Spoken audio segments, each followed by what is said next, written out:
Hi everybody. Today is Wednesday, March 24th. One of the things that's been on my heart a lot lately has been emotional purity. I've talked a little bit about physical, sexual purity, specifically in terms of pornography and masturbation and just kind of how those are connected and the dangers there.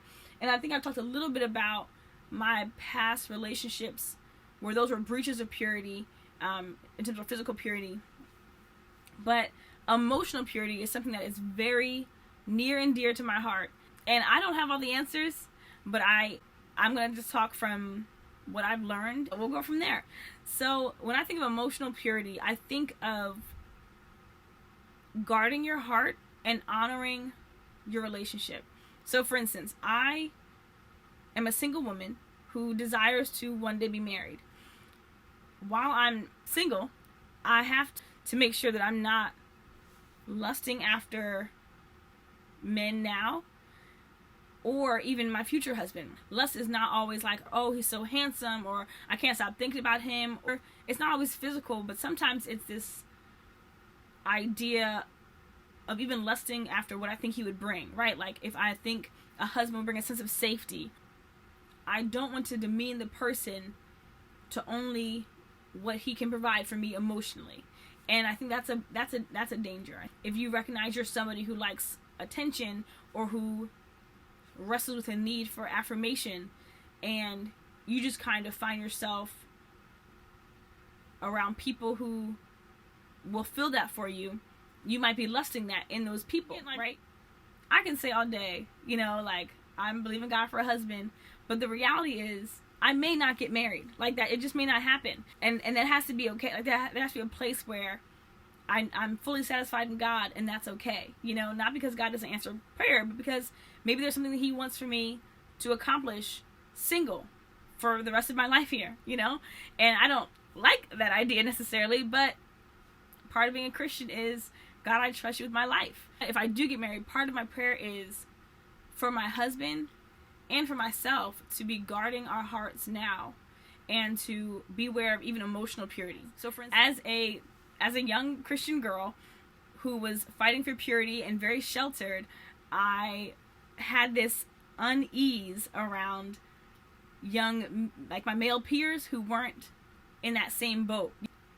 I have to make sure that I'm guarding my heart and fighting for purity in a way that you may not be as concerned with or aware of. And so when I got to college, and they're my male peers, but they were like, we're all talking about purity, we're all talking about loving the Lord, and waiting until marriage for sex. And so I was like, oh, these guys, we're safe. Like this they're like my real brothers. Like, it's cool. And I would be with some of them for hours into the wee hours of the night. Now, not all of them, but like it would be a group of us. It'd be a group of us usually to the wee hours of the night. But then there were a couple guys who I was really close to, and we spent a lot of time together. At the time, I was dating somebody, and so some of the people that he knew, some of his male friends, I considered like brothers, like homies. Like it wasn't like we were just cool. I was always around them. And I didn't think much of it. But then what happened then after we broke up and I was single again, I found that in some of those relationships, the waters got a little muddy. I felt very rejected, and that left me very vulnerable. And I remember just like in feeling rejection, when you struggle with rejection, it's easy to like look for and gravitate to any sort of acceptance, right?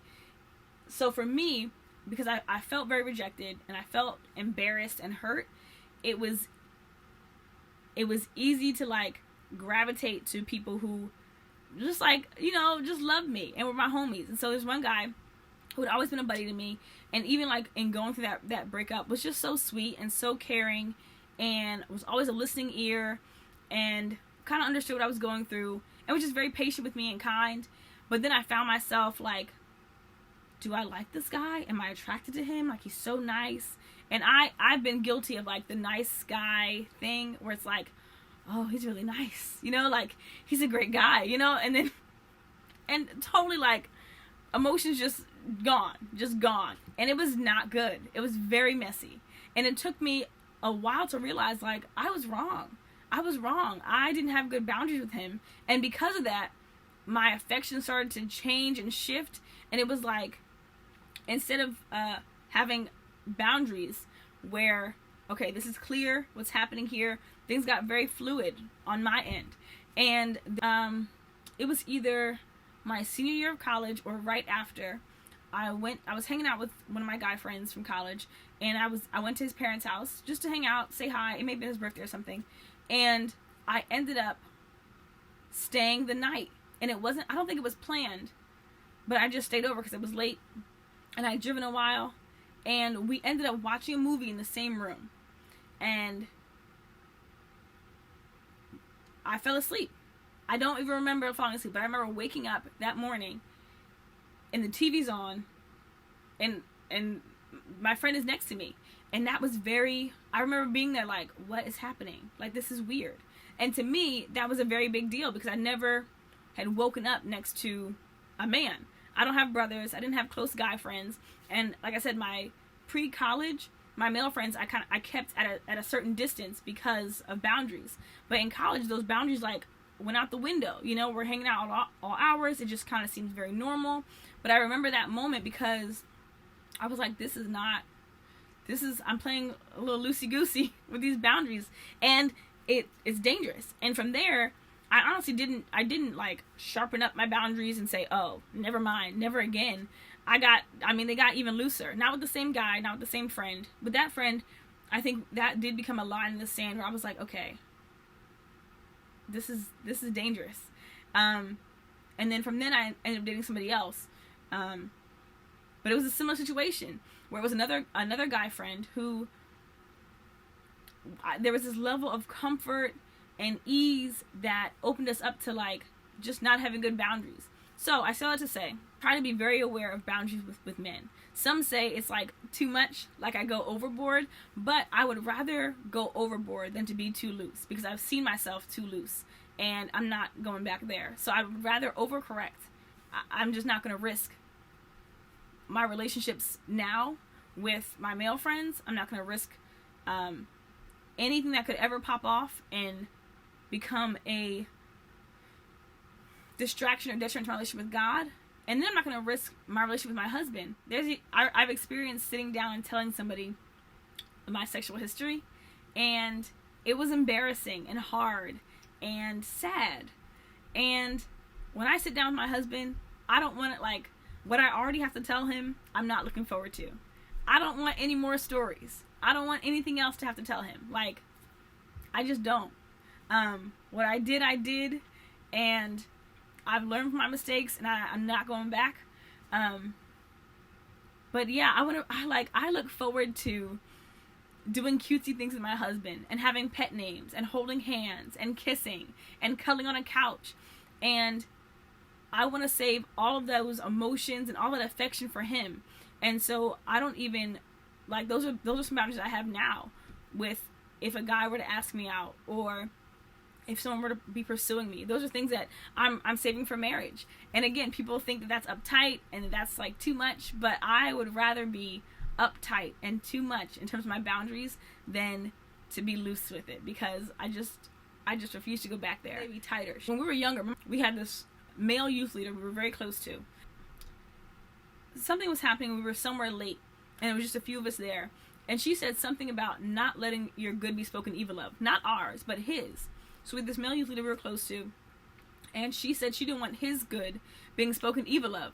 2 young girls out with this male youth leader, and she just didn't want there to be any reason, any room for any sort of confusion about the nature of the relationship or what was going on. No one should ever be coming to my husband and telling him anything about me, about what I've been up to.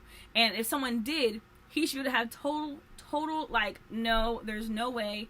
I want my husband to be confident in my standards and in my boundaries. I don't want him to be embarrassed. Definitely in the last year, we've seen a lot of Christian men who've been exposed for having inappropriate sexual relationships with other women, and they're married, you know, and it's outside of their marriage. Like, I don't ever want to embarrass my husband. I think about that now.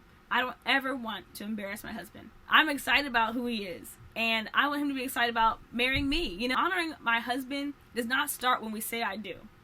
This is my way of honoring him now. In praying for him, in being mindful of my relationship with other men, in what I'm doing now with my time. Like, these are the things I think about when I think about emotional purity. I think about, first, like, purity is something that we pursue because God requires it, right? But it also benefits us. So by me having these boundaries, I can have, and I'm still learning the balance, right? But I can have friendships with men, but at the same time, not muddy the waters of those friendships where there's confusion on either side, and not downplay or in any way demean the relationship I one day have with my husband if I get married. And I look forward to that. Like, I think about, people can say like, oh, but you're missing out on this and this. And I'm like, yes, but if I get married, I get to enjoy that and more. And believe you me, I will. And be hype about it and unapologetic. And you'll probably have to block me because I'm going to just be excited. But if I don't get married, I don't open up my heart to disappointment and heartbreak and ruin friendships with those brothers. So I'm still learning. But part of my prayer lately has been, God, I pray you give my husband the same heart, you know, like that he cares about honoring me in his singleness as well as in marriage, that he's not waiting to honor me when we say I do, you know, but that his actions now are honoring me, you know. It can be easy to muddy those waters when it comes to friends that you're close to. And I used to, yeah. So anyway, I think about these things. I think about how I'm honoring my husband now, and I pray that my husband thinks about the same thing. Like, I pray for the kind of man that cares about honoring his wife in his singleness as well as in his marriage. Yeah, I think about that now. I think about my past poor choices with relationships, and I think about the way I want to honor my husband now and the way I hope my husband honors me. Yeah, I look forward to that. I don't want to settle. I don't want to settle for having to wonder about intentions, or for like your family and friends being like, oh, I thought you were going to end up with so-and-so, or oh, I thought you were dating somebody else. But it's funny, but I've been in those situations. I've had someone tell me they're interested in me, and then a week later had someone else overheard someone else say, oh, isn't so-and-so dating so-and-so? And I'm just like, okay. I don't like that type of confusion. I don't. I like consistency and clarity, and I like communicating. I like to know what's going on. So yeah, these are things I pray about my husband too. I pray a lot of things about him. I pray that he loves God, and that he loves children, and that family is important to him. I pray that the church is important to him. Yeah, that he's comfortable with leading. You know, that he's not like a dictator, but that he recognizes that he has leadership in him, you know? So, anyway, I feel like this became like a conversation about my future husband, but it was more so just about emotional purity and just the things that I was thinking about, because I know it's not a popular opinion or a popular way of thinking. And I'm okay with that. You know, like I used to try to justify it or explain it, but that's okay. Like, different strokes for different folks. And yeah, that's that.